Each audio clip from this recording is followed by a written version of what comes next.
దేవుని నామమునకు స్తోత్రం. నాటి ధ్యానాంశం కీర్తన గ్రంథం పద్య రచన సరళ భాషలో 67 పద్యం 52 అధ్యాయం 8-9 వచనములు 53 అధ్యాయం 6 వచనము.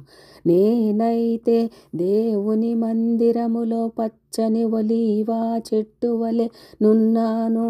నిత్యము దేవుని కృపయందు నమ్మికయుంచి యున్నాను. దేవా, నీవు దానిని నెరవేర్చితివి గనుక నేను నిత్యము నిన్ను స్తుతించెదను. నీ నామము నీ భక్తుల దృష్టికి ఉత్తమమైనది. నేను దానిని స్మరించి కనిపెట్టుచున్నాను.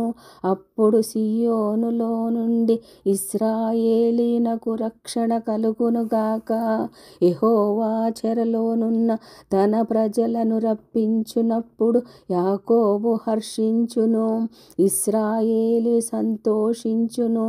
దేవుని కృప నిత్యముండును.